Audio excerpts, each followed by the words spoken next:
है। इन बातों के बाद यीशु गलील की झील अर्थात तिबरियास की झील के पार गया और एक बड़ी भीड़ उसके पीछे हो ली, क्योंकि जो आश्चर्य कर्म वो बीमारों पर दिखाता था वे उनको देखते थे। तो यहाँ पर एक झील है जिसका नाम है तिबरियस का झील या गलील का झील।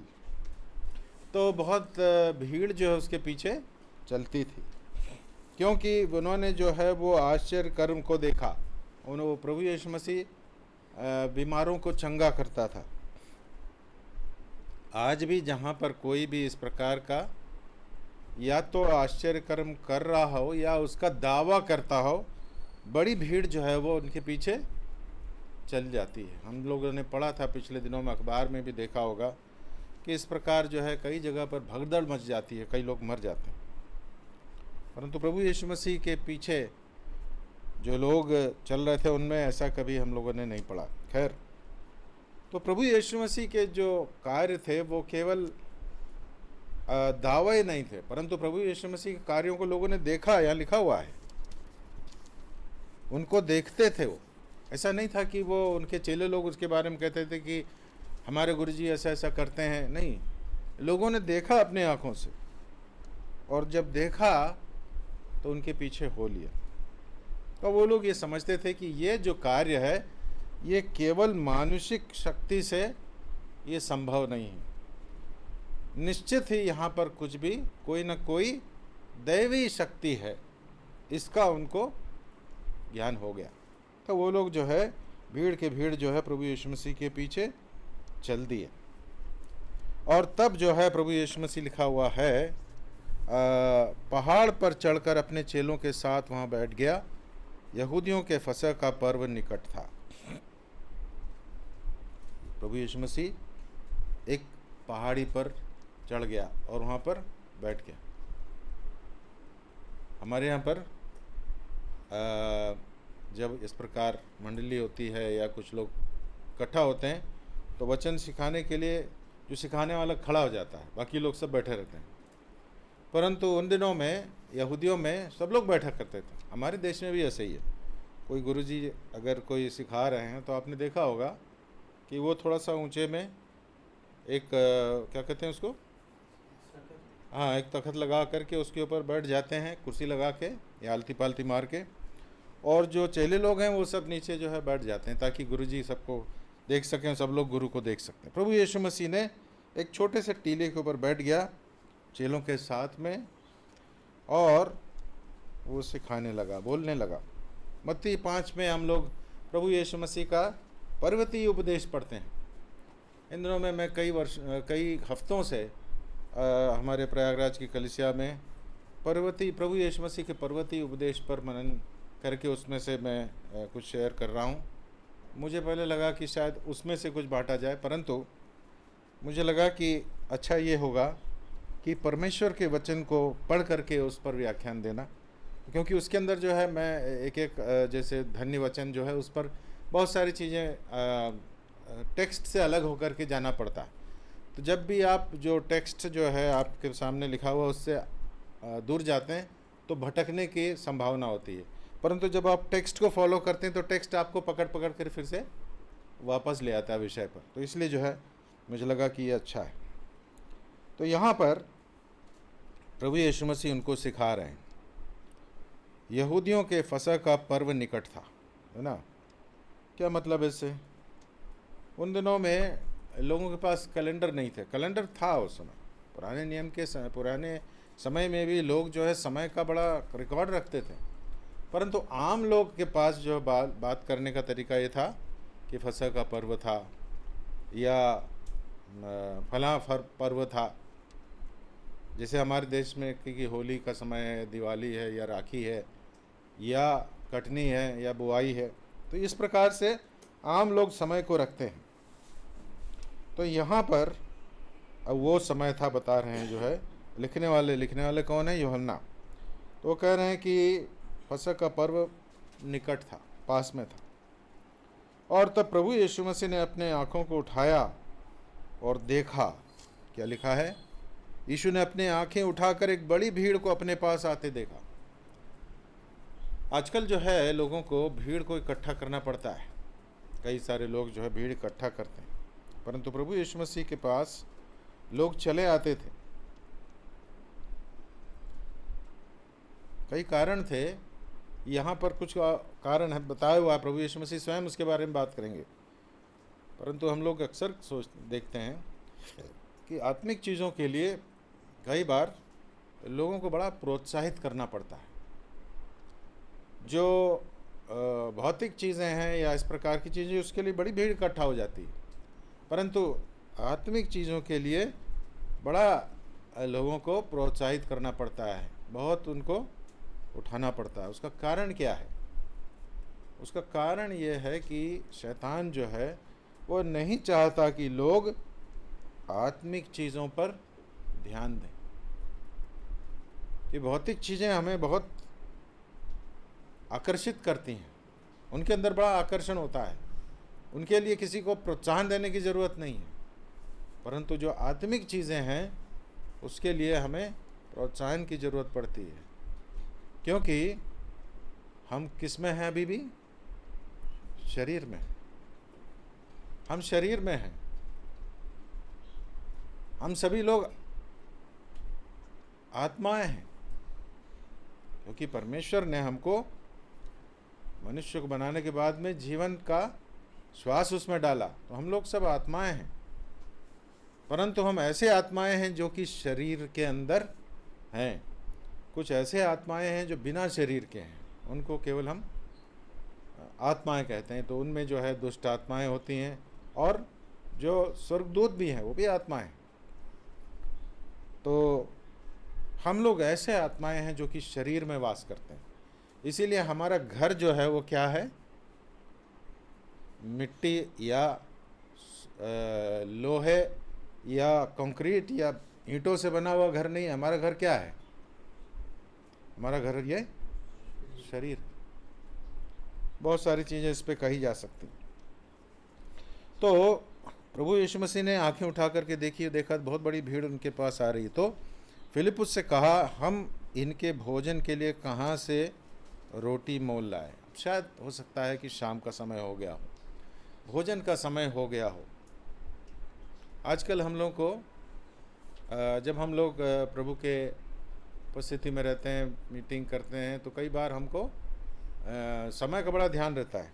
आजकल समय का बहुत महत्वपूर्ण है समय, तो ना, तो इसलिए समय हमारे पास घड़ी तो नहीं, मैं भूल गया, परंतु घड़ी सामने लगी हुई है। सब लोगों के लिए घड़ी सामने भी है, तो और स्पीकर के लिए उस तरफ लगी है, दोनों सही हैं। तो ये जो समय है हम बहुत ध्यान देते हैं, पर उन दिनों में शायद लोगों के पास समय का उतना बड़ा वो नहीं था। तो लोग जो है बैठ करके सुनने को तैयार थे, घंटों तक सुनते थे। आपको मालूम है पौलुस जब अंतिम बार एफिसस के कलीसिया में गया, वहाँ पर जो है वो वहाँ के प्राचीनों को भी इकट्ठा करके उन्होंने कुछ बातचीत की। तो मतलब प्रभु के दिन जो है वह रोटी तोड़ने के बाद में आधी रात तक बात करता रहा। हम लोगों को लगता होगा कि अभी जैसे कितना बज रहा है, हम लोगों ने 9 बजे रोटी 10 बजे रोटी तोड़ी होगी, आधी रात का मतलब 12 बजे रात को। तो ऐसा नहीं था, इतना लंबा नहीं था, परंतु उनके दिन जो है कब चालू होते थे? शाम को चालू होते थे। हमारे दिन कब चालू होता है? सुबह 6 बजे। उनका दिन शाम के 6 बजे चालू होता। तो सबत का जो हफ्ता का पहला दिन जो है सबत के 6 बजे चालू हो गया। तो जो वो लोग रोटी तोड़ने के लिए इकट्ठा हुए, और फिर शाम हो गई, और उसके बाद आधी रात, मतलब कि टोटल 6 से 6 12, 6 और 6 12, तो मतलब करीब 5-6 घंटे की बात है। तो पौलुस जो है परमेश्वर के वचन को सिखा रहा था। परमेश्वर के वचन को सीखने के लिए कई बार हमको समय लगाना पड़ता है, समय देना पड़ता है। समय के साथ अगर आप बैठेंगे कि नहीं मेरे को 5 मिनट में जो चीज़ें चाहिए वो चाहिए, तो आपको कुछ मिलेगा नहीं। आपको अपने आप को समय देने के लिए तैयार करना पड़ेगा, तब जो है प्रभु आपसे बातचीत करेगा। तो यहाँ पर प्रभु यीशु मसीह ने सोचा कि ये शाम का समय है, भोजन का समय है ना, और प्रभु यीशु मसीह उनके भोजन के लिए चिंता करते हैं। अदन की वाटिका में आदम था, आदम को पहले बनाया परमेश्वर ने, और वहाँ पर बहुत सारे जानवर थे। परंतु एक दिन शाम को आदम परमेश्वर के पास आके बोला कि परमेश्वर जी, आपने सब कुछ बहुत बढ़िया बनाया है, मैंने सबका नाम भी दे दिया है, परंतु हमारे को किसी से बात करने को मतलब समझ में नहीं आ रहा है, मेरे लायक कोई पार्टनर जो है नहीं है। आदम ने एक दिन शाम को आके परमेश्वर से कहा, है ना बेटा, यही है ना, ऐसे ही पढ़ते हो ना, ठीक से पढ़े हो? आदम ने कहा कि किसी और ने कहा? किसने कहा? हाँ, तो परमेश्वर हमारी चिंता करता है इसके पहले कि हम अपनी चिंता करते हैं। तब तक आदम जो है वो, उसको इसके बारे में भी नहीं मालूम था, परंतु परमेश्वर ने सही समय पर चिंता की। ऐसा ही प्रभु यीशु मसीह है। प्रभु यीशु मसीह में परमेश्वर के सारे गुण हम देखते हैं। तो प्रभु यीशु मसीह ने कहा कि अरे इतने सारे लोग हैं, इनके भोजन के लिए कहाँ से इनका जो है वो आप इंतज़ाम करो। फिलिपुस से कहा, हम इनके भोजन के लिए कहाँ से रोटी मोल लाएं? Where are we to buy bread so that these people may eat. हाँ, तो प्रभु यीशु मसीह ने फिलिपुस से प्रश्न पूछा। और आपको मालूम होना चाहिए, कई बार प्रश्न जो पूछे जाते हैं वो किसके लिए पूछे जाते हैं? इसलिए नहीं पूछे जाते हैं क्योंकि जो पूछ रहा है उसको ज्ञान नहीं है। जैसे आपके टीचर लोग कई बार प्रश्न पूछते हैं, किसके लिए पूछते हैं? इसलिए पूछते हैं क्योंकि उनको सवाल का उत्तर नहीं मालूम, वो आपकी परीक्षा ले रहे हैं, वो आपसे जानना चाहते हैं कि आप उसके बारे में क्या कह रहे हैं। तो लिखा हुआ आगे 6 आयत में क्या लिखा हुआ, उसने यह बात उससे परखने के लिए कही क्योंकि वह आप जानता था कि वो क्या करेगा। अब प्रभु यीशु मसीह को किसी भी चीज़ की चिंता नहीं है कि क्या करेगा। प्रभु यीशु मसीह हर एक परिस्थिति के लिए वो जानता है कि उसे क्या करना चाहिए। समय का उसे ज्ञान है, हमको कई बार समय का ज्ञान नहीं होता है, परंतु प्रभु को या परमेश्वर को समय का पूरा और सही ज्ञान होता है। तो उसको मालूम था कि वो क्या करेगा, परंतु फिलिपुस से पूछा था कि वो जाने सुने कि वो क्या कहेगा। तो फिलिपुस ने क्या किया? फिलिपुस ने तुरंत जो है वो, उसके पास कैलकुलेटर नहीं था उसके पास, परंतु उसने तुरंत जो है वो ऐसे लगाया कुछ अंदाज़ा कि यहाँ से वहाँ तक ऐसे कितने लोग होंगे, और उसने सोचा कि एक आदमी को खिलाने के लिए कितना पैसा चाहिए, और उसने तुरंत जो है कैलकुलेट करके कहा कि प्रभु जी 200 दिनार की रोटी भी उनके लिए पूरी नहीं होगी। एक मनुष्य जब पूरा दिन का दिहाड़ी काम करता था उसको कितना मिलता था उन दिनों में, मालूम है आपको? 1 दिनार मिलता था। तो इसका मतलब 200 दिन का तनख्वाह, किसी के 200 दिन की मजदूरी, 200 दिन का मतलब तो काफ़ी लंबा हो गया ना। 200 दिन का मतलब 6 महीने से भी ज़्यादा, करीब 6 से 7 महीने की आमदनी किसी की जो है, किसी का जो प्रतिदिन की कमाई, उतना पैसा, और उससे भी क्या होगा, सब किसी को थोड़ा थोड़ा मिलेगा, लिखा है ना इसमें। तो उनमें से हर एक को थोड़ी थोड़ी मिल जाएगी। तो प्रभु यीशु मसीह थोड़ा थोड़ा देने में विश्वास नहीं करता, है ना। क्या आपको मालूम परमेश्वर कैसे देता है? हम लोग दे सकते हैं ना कि थोड़ा थोड़ा दे दें। प्रभु यीशु मसीह परमेश्वर कैसे देता है? अपने महिमा के धन के अनुसार, उसके भंडार से बहुतायत से हमें देता है। एक जगह प्रभु यीशु मसीह ने कहा, देओ तो तुम्हें दिया जाएगा। कैसे दिया जाएगा? कैसे उन दिनों में दिया जाता था? जैसे अगर आप चावल लेने गए तो आजकल तो ऐसे करके डाल करके जो है दे देते थे, उस समय वो बोरा ले करके उसके अंदर भर के फिर उसको ऐसे करके क्या करते हैं, उसको फूट करके उसको बैठा करके उसके ऊपर फिर पूरा भर करके, उस प्रकार परमेश्वर देता है। सारे चीज़ों, भली चीज़ों का दाता कौन है? परमेश्वर स्वयं है। हमारे पास ऐसा कुछ नहीं है जो कि हमने अपने से कमाया है, सब कुछ देने वाला परमेश्वर है। तो 200 दिनार की रोटी भी उनके लिए पूरी न होगी कि उनमें से हर एक को थोड़ी थोड़ी मिल जाए।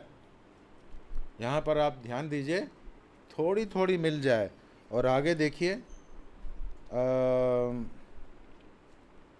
इन्होंने कितना खाया, 12 आयत में पढ़िए क्या लिखा है। 12, हाँ, खाकर तृप्त हो गए, खाकर तृप्त हो गए। मतलब इसका मतलब कि कोई जगह बची नहीं, पूरी तरह से तृप्त हो गए। उसके बाद में क्या हुआ? तो उसने अपने चेलों से कहा कि बचे हुए टुकड़े बटोर लो कि कुछ फेंका न जाए। 12 टोकरे उन्होंने बचे हुए रोटियों के टुकड़ों को लेकर के भर दिया। तो कुछ लोग जो बहुत सारा विज्ञान के बारे में सोचते हैं, जानकार हैं, वो लोग कहते हैं प्रभु यीशु मसीह ने सबको, जैसे हम लोग नहीं है, ये वाले रोटी से हम लोग 40-50 लोग भी खा लेते हैं ना, थोड़ा थोड़ा थोड़ा करके ऐसे खिलाया होगा। एक बच्चे ने संडे स्कूल में वो सुना था एक कहानी, तो उसके बाद में जब उनके टीचर ने कहा कि ऐसे ऐसे होगा और प्रभु यीशु मसीह ने थोड़ा थोड़ा ऐसा करके टुकड़ा सबको जो है खिला दिया होगा, तो उस बच्चे ने कहा, पर सर वो खाने के बाद में 12 टोकरे भर करके रोटी इकट्ठा किए, तो वो तो कैसे हो सकता है, यह संभव है। तो प्रभु यीशु मसीह ने वास्तव में एक बहुत बड़ा आश्चर्य कर्म वहां पर किया। और हम लोग वो सब कहानी जानते हैं। एक छोटा बच्चा था जिसके पास उसकी माँ ने भेजा था। अब उन दिनों में प्रभु यीशु मसीह को सुनने के लिए कौन कौन आते थे? बड़े लोग, वयस्क लोग, पुरुष, स्त्री और बच्चे भी आते थे। बच्चे लोग आते थे तो उनकी माएँ उनको क्या करती थी, एक टिफ़िन में जो है खाना वाना लेकर के भेज देते थे। तो वो बच्चा था, और अंद्रयास जो कि सिमोन का भाई था, उसने कहा कि यहाँ पर एक बच्चा है, उसके पास 5 रोटी है और 2 मछली है, पर उससे क्या होगा। बस प्रभु यीशु मसीह ने कहा कि इन सबको घास में बैठा दो। और तो वहाँ हम लोग पढ़ते हैं, प्रभु यीशु मसीह ने धन्यवाद दिया और उन सबको लेकर के बांट दिया। और उसके बाद में हम लोग पढ़ते हैं कि प्रभु यीशु मसीह ने कहा कि कोई भी जो बचा हुआ है उसको बर्बाद मत करो। तो मैं आपसे पूछना चाहता हूँ, बच्चों से, भोजन को बर्बाद क्यों नहीं करना चाहिए? बच्चे लोग बताइए, भोजन को किसी भी तरह से बर्बाद नहीं करना चाहिए, क्यों नहीं करना चाहिए? बच्चे लोग बताओ। हाँ बेटा, आप भोजन बर्बाद करते हो? हाँ, कभी खाना बचा हुआ प्लेट में जो ऐसे करके छोड़ दिया, ऐसे करते हो क्या? कभी नहीं करना चाहिए। जितना चाहिए खाना है उतना ही लेना चाहिए, और जितना प्लेट में वो सबको खा लेना चाहिए। भोजन कभी बर्बाद नहीं करना चाहिए। क्यों? क्योंकि भोजन को देने वाला कौन है? परमेश्वर है। इस बात को याद रखना।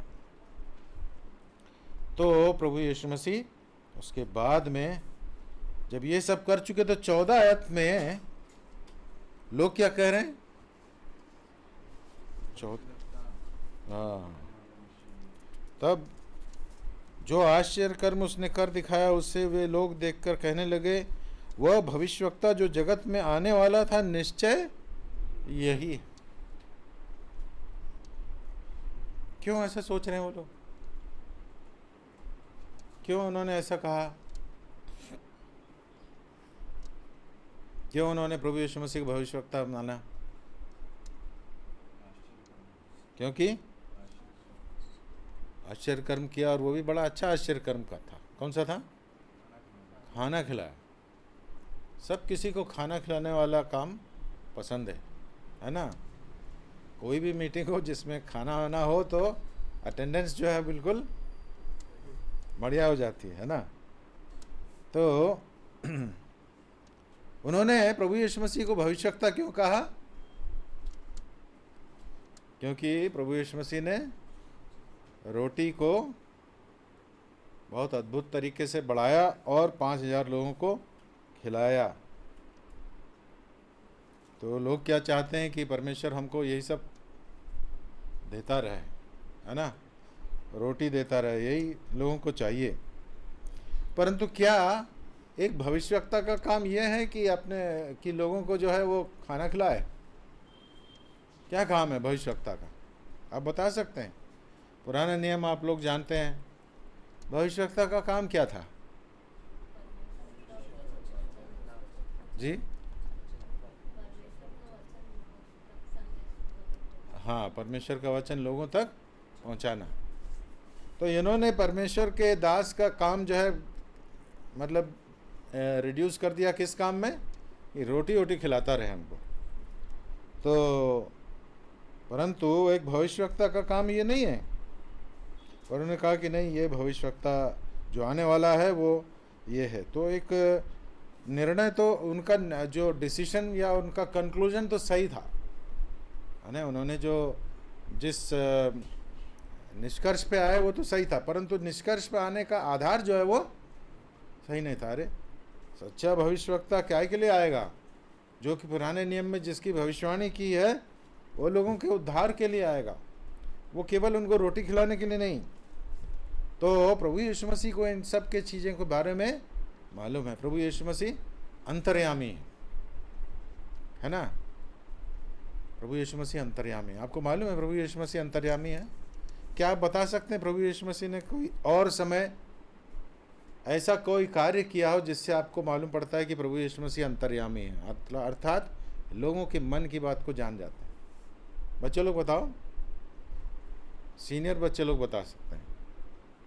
हाँ, प्रभु यीशु मसीह ने क्या किसी और समय किसी को ऐसा बताया? उनके मन की बात बता दी? कोई याद आ रहा है? पतरस को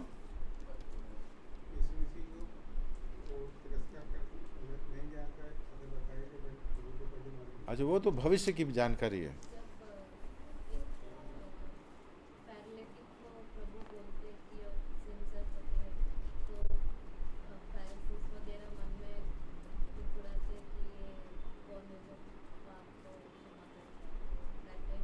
प्रभु यीशु मसीह ने उनके मन के अंदर जो विचार था उसको जान लिया। प्रभु यीशु मसीह अंतर्यामी है। एक सामरी स्त्री थी, एक सामरिया के गांव में वो रहती थी। वो गांव जो है इस्राएल के लोगों से दूर था। इस्राएल के लोग जब जाते थे तो वो गांव बीच में पड़ता था, तो इस्राएल के लोग यूं जाते थे, उस गांव में से होकर नहीं जाते थे, क्योंकि वो लोग सामरियों से नफरत करते थे। उनके बर्तन से खाते या पीते नहीं थे, उनसे कोई संबंध नहीं करते थे। और इस्राएल में तो पुरुष लोग पब्लिकली स्त्रियों से बातचीत भी नहीं करते थे, क्योंकि वो कहते थे कि स्त्रियों के जो है वो काम सब किचन में ही है, उनसे कोई बातचीत आत्मिक वगैरह करना नहीं चाहिए। परंतु आप जानते हैं, हम जानते हैं प्रभु यीशु मसीह ने स्त्रियों से बातचीत की। और वो भी कौन सी स्त्री से? प्रभु यीशु मसीह सबसे पहले तो जब यहूदी लोग ऐसे करके जाते थे, गाँव को दूर करके उसके थ्रू नहीं जाते थे, उसको बाईपास करके जाते थे। प्रभु यीशु मसीह इस गांव में से होकर के गया। दोपहर का समय था और प्यास लगी थी। प्रभु यीशु मसीह कुएं के पास बैठ गया। और दोपहर के समय कौन आता है पानी लेने के लिए? हाँ, साधारणतः पानी लेने के लिए सुबह आते हैं या शाम को आते हैं, परंतु वो स्त्री दोपहर को आई, क्योंकि वो स्त्री जो है उस गांव में उसका बहुत अच्छा नाम नहीं था। उसका चरित्र या उसके जीवन के बारे में कुछ ऐसा लोगों को मालूम था।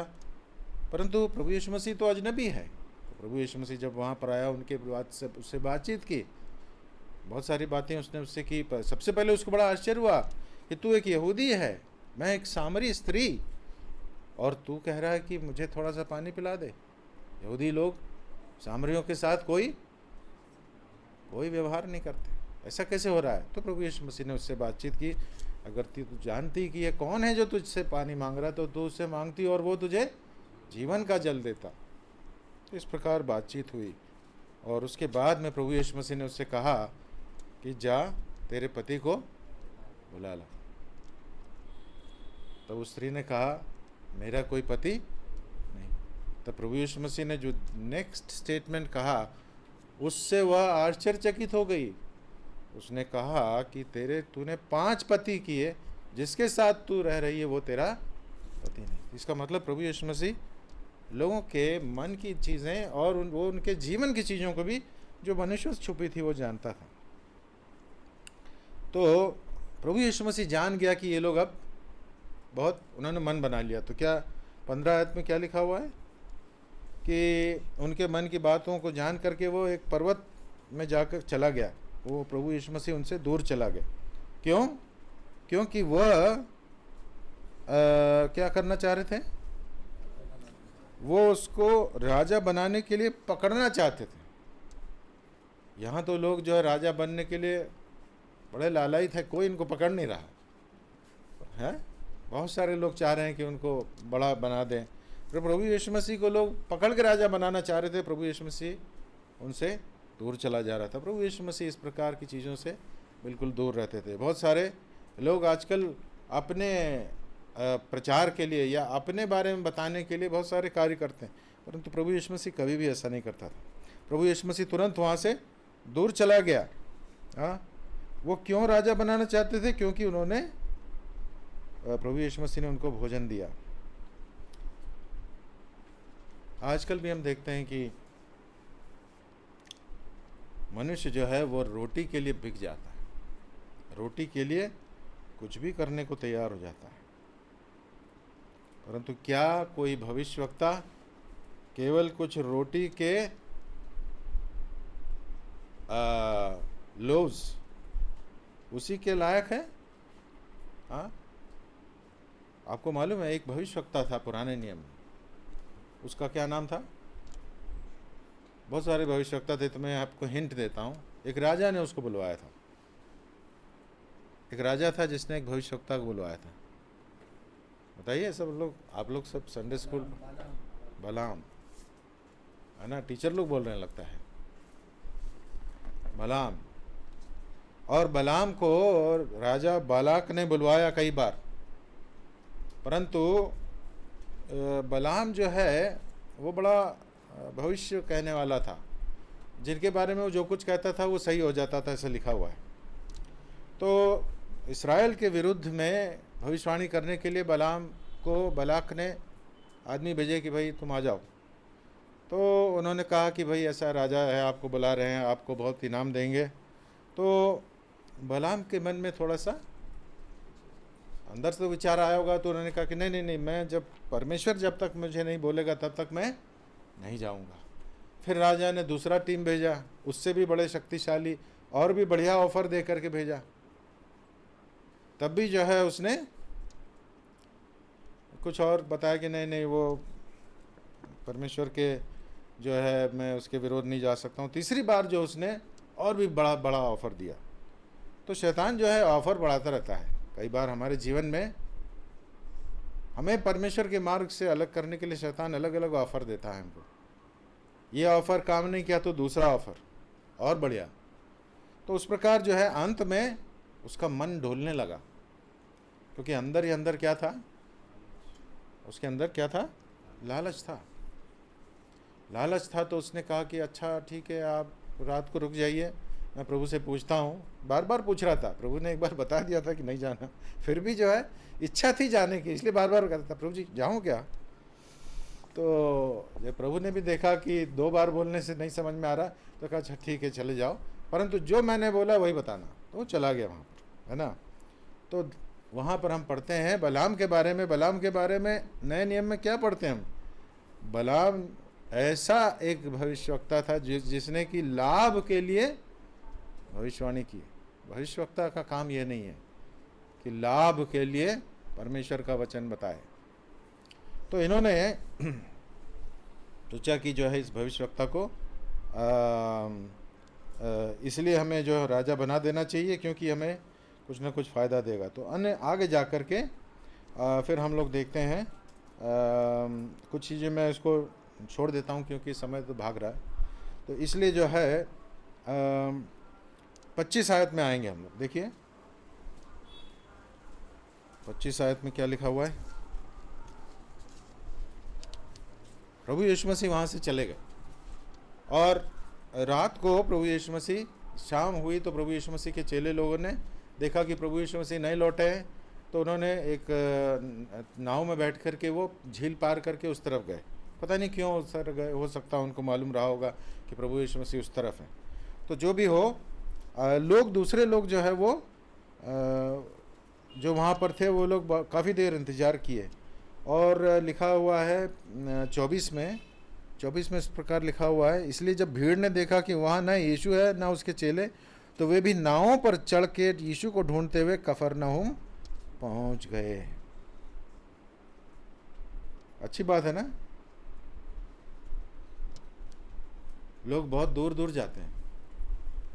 People travel long distances looking for a living for bread, है ना, रोटी के लिए, एक जीविका के लिए लोग दूर दूर आते हैं। हम लोग सब, हमारे माता पिता जो है वो दूसरे स्टेट से यहाँ पर आए, ऐसे आप लोग भी बहुत अलग अलग स्टेट से मध्य प्रदेश में आए, कुछ लोग यहाँ से उत्तर प्रदेश चले गए, है ना।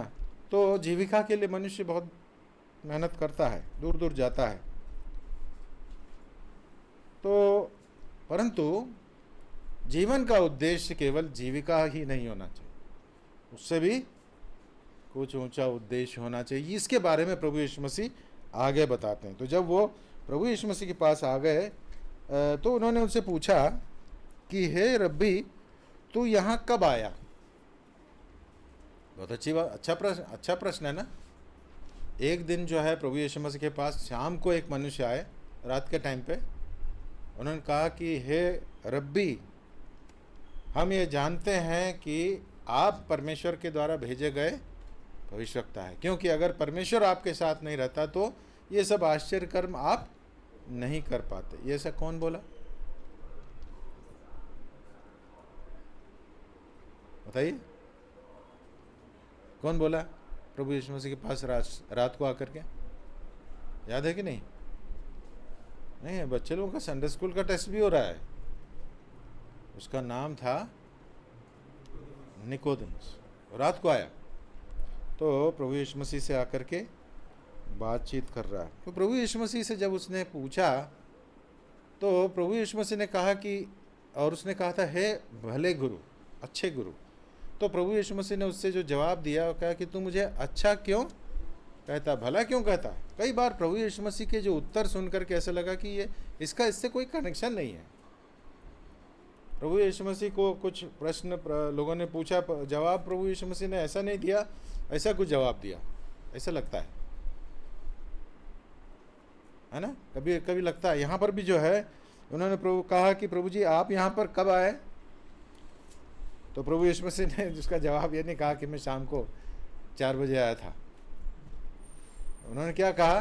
प्रभु यीशु मसीह के उत्तर कई बार बड़े आश्चर्यचकित करने वाले। उन्होंने कहा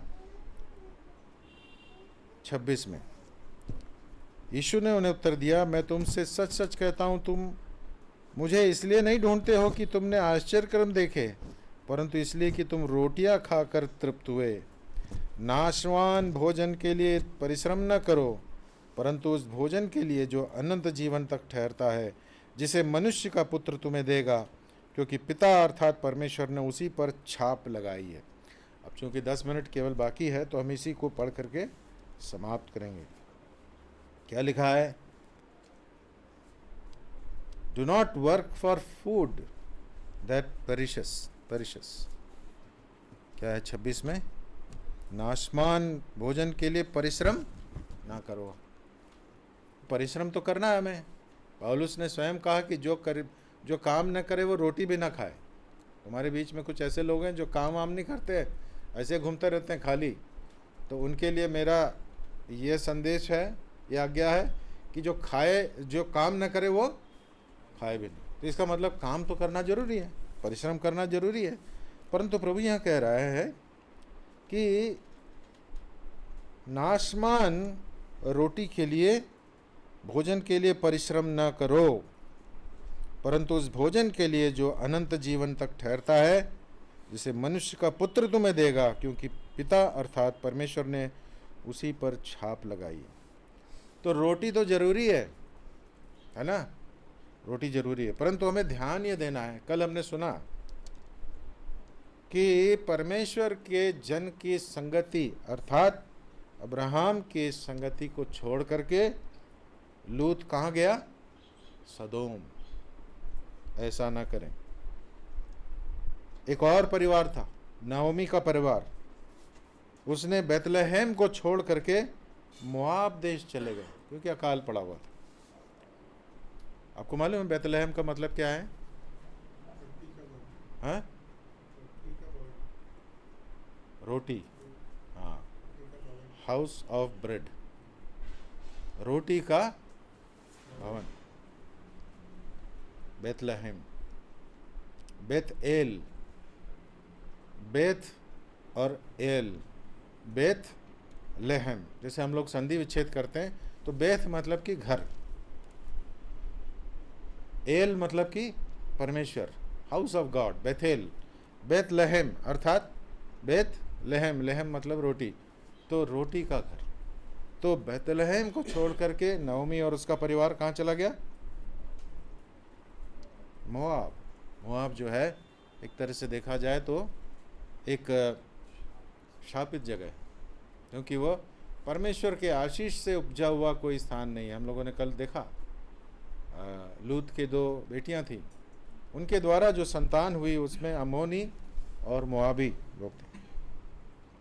तो हमें ध्यान देना चाहिए, यह संसार कभी भी एक विश्वासी को कभी भी तृप्त नहीं कर सकता।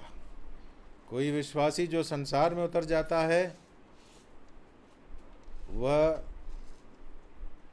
एक अविश्वासी से भी ज़्यादा कष्ट उठाता है, क्योंकि जो अविश्वासी है वो संसार में आनंद ले सकता है, परंतु एक विश्वासी जो संसार में चला जाता है उसको वहाँ का भी आनंद नहीं आता और आत्मिक आनंद भी वो खो देता है। कल हम लोगों ने पढ़ा, भाई ने बताया हमको कि किस प्रकार नया नियम बताता है कि वो एक धर्मी पुरुष था और सदोम का जो माहौल है उससे वो हृदय में बहुत दुखी था, परंतु उसने उस कार्य के लिए कोई सही काम नहीं किया।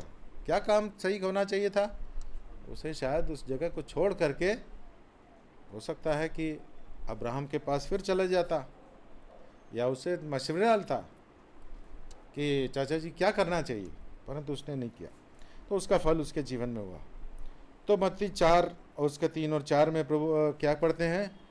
मनुष्य जो है वो केवल रोटी से नहीं परंतु हर एक वचन से जो परमेश्वर के मुंह से निकलता है जीवित रहेगा। तो हमको केवल रोटी ही नहीं चाहिए परंतु परमेश्वर का वचन भी चाहिए। 1 कुरिन्थियों 6:13 में लिखा है, देखिए क्या लिखा है। 1 कुरिन्थियों 6:13 पढ़ लें। भोजन पेट के लिए और पेट भोजन के लिए है, परंतु परमेश्वर इसको और उसको दोनों को नष्ट करेगा। परंतु देह में विचार के लिए नहीं वरन प्रभु के लिए है और प्रभु देह के लिए है। जी, तो भोजन और पेट ये दोनों एक दिन नाश हो जाएगा। पेट के लिए भोजन चाहिए, परंतु तुम जीवन जो है उसका मकसद जो है रोटी कमाना या खाना पीना नहीं रखो, है ना। अपने जीवन में इससे ऊंचे उद्देश्य होने चाहिए। हाँ, मत्ती 6 उसका 25 से 31, मत्ती 6 उसका 25 से 31 पढ़ दें।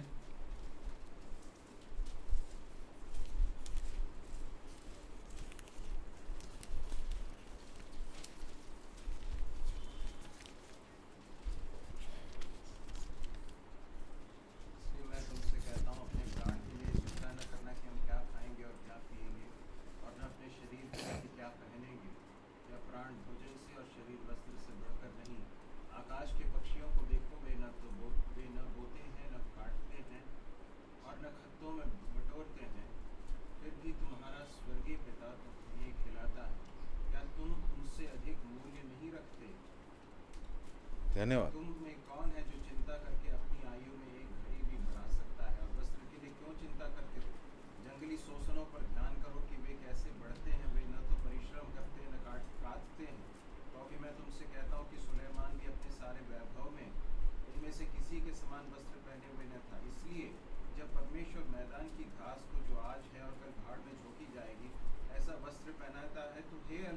विश्वासियों, तुमको वह इनसे बढ़कर क्यों न पहनाएगा। इसलिए तुम चिंता करके यह न कहना कि हम क्या खाएंगे या क्या पिएंगे या क्या पहनेंगे, क्योंकि अन्य जातीय इन सब वस्तुओं की खोज में रहते हैं, पर तुम्हारा स्वर्गीय पिता जानता है कि तुम्हें इन सब वस्तुओं की आवश्यकता है। इसलिए पहले तुम परमेश्वर के राज्य और उसके धर्म की खोज करो, तो ये सब वस्तुएं भी तुम्हें मिल जाएंगी। धन्यवाद। तो यहाँ पर क्या लिखा हुआ है? अपने जीवन को भोजन और खाने पीने और पहनने की चीज़ों के बारे में चिंता करके उसको बर्बाद मत करो। बड़े दुख की बात है कि कई बार विश्वासियों के बीच में यही सब चीज़ों जो है उनके सोच विचार का, उनके बातचीत का जो मुख्य विषय यही सब होता है। क्या बनाना चाहिए और क्या खाना चाहिए, वो कैसे बना, ये चीज़ कैसे कुक करते हैं, अच्छा है, ये सब बढ़िया है। परंतु प्रभु के लोगों का जो मुख्य कार्य है वो क्या होना चाहिए? किस बात की चिंता उन्हें करनी चाहिए? किस बात का हमेशा उन्हें उनके दिमाग में आना चाहिए? तुम परमेश्वर के राज्य और उसके धार्मिकता की खोज में रहो। प्रभु के लोग जो है संसार के लोगों से अलग होने चाहिए, क्योंकि संसार के लोगों के पास तो ये संसार के लोग हैं, उनके पास इसके अलावा और कोई चीज़ ही नहीं, वो तो यहीं रहने आए उनको। परंतु हम लोग कैसे लोग हैं? हम लोग परमेश्वर के लोग हैं, हम स्वर्ग के बाशिंदे हैं, हम स्वर्ग के नागरिक हैं। इसलिए हमारी चिंता किस बात की होनी चाहिए? बातचीत हमारी किस बात की होनी चाहिए? स्वर्ग की चीज़ों की, है ना। प्रभु ने कहा जो तुम्हारे हृदय में है वही तुम्हारे मुंह से निकलता है। हृदय के अंदर क्या है वही बातचीत में आएगा। तुम्हारे दिल की जो इच्छा है, अगर यही सब है, खाने पीने और पहनने और खरीदने और खाना पीना और घर बनाना, तो फिर यही सब बातचीत करोगे। क्यों तुम्हें ऐसा नहीं करना चाहिए? क्योंकि तुम्हारा स्वर्गीय पिता तुम्हारी चिंता करता है। समय हो गया। तो हम लोग देख रहे हैं कि परमेश्वर जो है हमारी चिंता करता है। तो हमें क्या करना चाहिए? अगर परमेश्वर हमारी चिंता कर रहा है तो हमको क्या करना चाहिए? परमेश्वर के राज्य और उसके धार्मिकता की खोज करना चाहिए। इसका मतलब ये नहीं कि हमें परिश्रम नहीं करना चाहिए, परिश्रम करना चाहिए। परमेश्वर परिश्रम को उपयोग करता है ताकि हमारी ज़रूरतों को पूरा करें, परंतु हमें आत्मिक चीज़ों की ज़रूरत है, भोजन की ज़रूरत है। हमारे आत्मा को जो पोषण मिलता है वो कैसे मिलता है? हमारी आत्मा का पोषण जो है वो सुपरमार्केट और राजवाड़ा और तमाम इस प्रकार के वो सराफा का समोसा और इस सब चीज़ों से नहीं मिलता। किससे मिलता है? परमेश्वर के अद्भुत वचन से। और क्या लिखा है?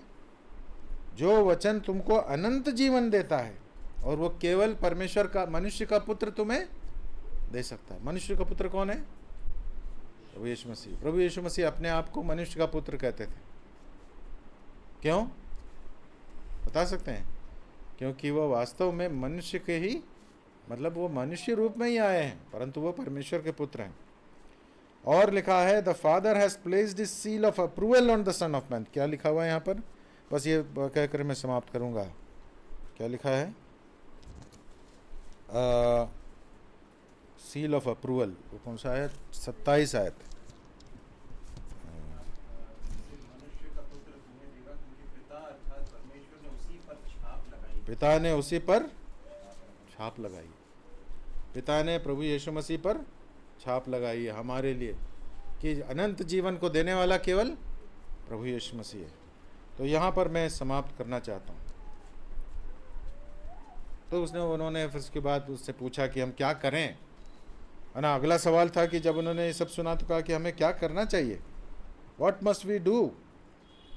लोग करना चाहते हैं, बहुत सारे काम करना चाहिए, है ना। कुछ लोग जो है वो बहुत बड़े बड़े पहाड़ जो है चढ़ना चाहते हैं, उस पर बहुत सारी सीढ़ियाँ चढ़ करके जो है घुटनों पे चढ़ना चाहते हैं। कुछ लोग जो हमारे प्रयागराज में गर्मी के दिनों में कई वर्ष पहले मैंने देखा, एक साधु जो है वो सड़क में, गर्म सड़क पे जो लौट रहा था, वो उसने कुछ पहना नहीं था, केवल एक लंगोट पहना था और वो जो है सड़क पे से लौट लौट करके जो है आगे जाता था, फिर आगे उसका जो है वो एक बैलगाड़ी जैसी थी, उसमें थोड़ी देर बैठ जाता था, उसके बाद फिर ऐसे। हमने सुना कि वो यहाँ से जो है वो हरिद्वार तक ऐसे ही जाएगा। कितना लोग कष्ट उठाते हैं। हमारे यहाँ पर जो है वो मेला होता है, उसमें लोग जो है कुछ साधु लोग ऐसा करते हैं, एक ही पाँव पे खड़े हुए हैं, उनका पाँव जो है ऐसे फिक्स हो गया, एक ही पाँव पे वर्षों से खड़े हैं लोग। जो किसी ने ऐसे करके हाथ उठा के रखा हुआ, उसका हाथ ऐसे आता, नीचे नहीं आता। कितना लोग कष्ट उठाते। बहुत सारे लोग अपने आप को दंड देते हैं, कुछ लोग करते हैं बहुत दान देते हैं और परमेश्वर को बहुत बड़ा बड़ा पैसा देते हैं। क्यों करना चाहते हैं? क्योंकि उनके उद्धार में उनको कुछ अपना योगदान चाहिए कि ये परमेश्वर ने जो परमेश्वर को हम कुछ दे रहे हैं, इसके फलस्वरूप हमें कुछ मिलेगा। क्यों? क्योंकि वह फिर उसके बाद कह सके कि मैंने भी कुछ किया। परंतु उद्धार सेतमेत है। आपको केवल क्या करना है? विश्वास करना है। वो आगे जाके प्रभु कहते हैं, परंतु मैं उस पर नहीं जाऊंगा। प्रभु यीशु मसीह ने कहा कि क्या करना चाहिए, तो उन्होंने कहा कि तुम उस पर विश्वास करो जिसको पिता ने भेजा, बस विश्वास करो। तो यहाँ पर जो है ये सवाल वो पूछते हैं कि क्या करना चाहिए साहब, तो प्रभु यीशु मसीह कहते हैं केवल विश्वास करो, है ना। रोमियो 5:4 में पढ़ते हैं, जो विश्वास करता है और कर्म नहीं करता, धन्य है वह जिसका अपराध ढांपा गया, है ना। भजन 32 पढ़ लीजिए, 1 और 2। भजन 32 1 और 2 दाऊद का भजन है।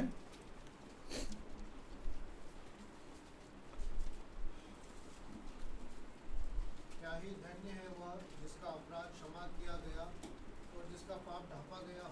हाँ, बहुत सारे लोग क्या करते हैं, पाप ढांपने के लिए पूरा मतलब वो तगाड़ी वगैरह और ले करके, और वो क्या होता है उसको फावड़ा वड़ा ले करके ढांपने की बड़ी कोशिश करते हैं। दाऊद ने बड़ा कोशिश किया ढांपने के लिए, पर ढांपा नहीं। परमेश्वर ने उसको सब लोगों के सामने उजागर कर दिया। दाऊद ने जो गुप्त में पाप किया था वह उजागर कर दिया। एक दिन हमारे पाप जो है वो सबके सामने उजागर होंगे। परंतु जिन्होंने प्रभु यीशु मसीह पर विश्वास किया है, उनके पाप प्रभु यीशु मसीह क्या करता है? जैसे उदयाचल अस्ताचल से दूर है, उस प्रकार उनसे दूर करता है। एक और वचन कहता है कि हमारे पापों को उसने गहरे सागर में डाल दिया, कोई वहां पहुंच नहीं सकता। धन्य है वो जिसके अपराध परमेश्वर क्षमा करता है, अपने आप से नहीं, केवल विश्वास करना है। इफिसियों 2 उसका 8 और 9 पढ़ के समाप्त करेंगे। इफिसियों 2 8 और 9।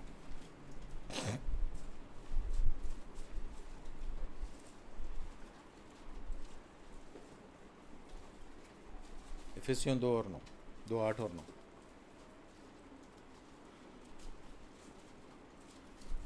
क्योंकि विश्वास के द्वारा अनुग्रह से तुम्हारा उद्धार हुआ है, और ये तुम्हारी ओर से नहीं बल्कि परमेश्वर का दान है। वरना प्रभु के कारण ऐसा ना हो कि कोई घमंड करे। कोई घमंड नहीं कर सकता परमेश्वर के सामने। परमेश्वर के सामने कोई आकर के घमंड नहीं कर सकता। केवल अनुग्रह से, विश्वास के द्वारा हमारा उद्धार होता है। प्रभु यीशु मसीह ने बहुत ही महत्वपूर्ण वचन दिया। प्रभु हमारी सहायता करे ताकि प्रभु का वचन हम लोग पाठ करें और उस पर मनन करें। और मुझे बहुत खुशी हुई आप लोगों ने परमेश्वर के वचन को याद करा और उसको आप सब लोगों के सामने सुनाया भी। प्रभु हम सबके जीवन में उसके वचन के द्वारा बड़ी आशीष